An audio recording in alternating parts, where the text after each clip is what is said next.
पीडा चाहिँ के हो भने मैले त्यो A+ लिएर आउनलाई त्यो बेला डिस्टिङसन भन्थ्यो एसएलसीमा लिएर आउनको लागि लाइफमा धेरै कुरा मिस गरेको छु। मेरो दिदीको अथवा मेरो फ्यामिलीमा म्यारिजहरू हुन्थ्यो, विवाह हुन्थ्यो, व्रतबन्ध हुन्थ्यो, म त्यसमा जान्नथेँ, गए पनि म त्यो हुन जान्थेँ होइन।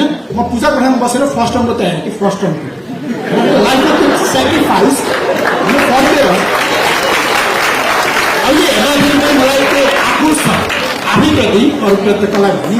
त्यही भएर लाइफमा मार्क्स लिएर आउनु, ग्रेड लिएर आउनु मात्र इम्पोर्टेन्ट भनेर जुन अहिले अलिकति कम भएको होला होइन यो डिजिटल प्लेटफर्महरूले गर्दा पनि।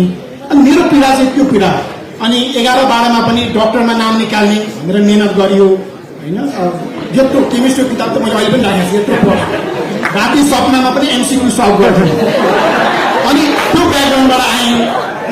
त्यस पछाडि MBBSमा अनफर्चुनेटली 2 चोटिसम्म अनफर्चुनेट रहेँ, इक्वल मार्क्स आएर पनि महाराजनमा नाम निस्केन। त्यसपछि इन्जिनियरिङमा नाम निकालेर पढेँ। अनि म त्यहाँ त्यसपछि इन्जिनियरिङमा नाम निस्किँदैन के भने मैले TC त्रिचन्द्र कलेज जोइन गरेको थिएँ। अनि त्यहाँ जाने बित्तिकै ज्ञानी दाई दिदीहरू हुनुहुन्थ्यो जसले मेरो फारम भरिदिनुहुन्थ्यो होइन, फोटो क्लास दिनुहुन्थ्यो। सर ज्ञानी दाई दिदीहरू भन्नाले चाहिँ नेभी सङ्घको अनिला सोधीको हुन्थ्यो।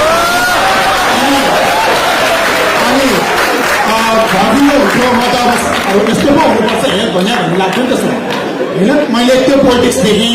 त्यस पछाडि थापाथली इन्जिनियरिङ क्याम्पसमा मैले सिभिल इन्जिनियरिङ गरेँ। मलाई लाग्छ 45-46 दिनसम्म कलेज बन्द भयो, म बुझ्दिन थिएँ होइन इन्जिनियरिङ होइन।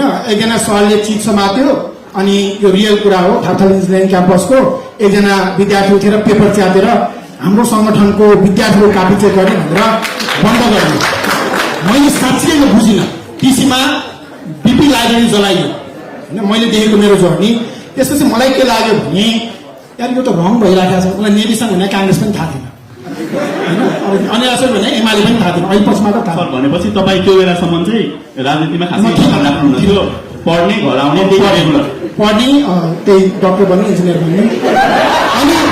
अनि अब सिरियस कुरा है। अनि त्यस पछाडि म थापाथली इन्जिनियरिङ क्याम्पसमा पढ्दाखेरि 2069मा अधिकांश बेला तपाईँहरू त जो स्कुलमै हुन्थ्यो होला, नेपाल बन्द हुन्थ्यो र हामी केही युवाहरूले हाम्रो देश, हाम्रो कलेज, हाम्रो पसल होइन, मेरो पसल पनि ड्याडमनको पसल पनि थियो। एउटा व्यक्तिले अथवा एउटा सङ्गठनले विज्ञप्ति निकाल्छ र भोलिपल्ट नेपाल बन्द हुन्छ, मेरो स्कुल बन्द हुन्छ, मेरो कलेज बन्द हुन्छ, यो चाहिँ रङ हो भनेर म पोलिटिक्समा आएँ। माइती घरमा ईश्वर थापा दाईहरू अहिले बित्नु भयो।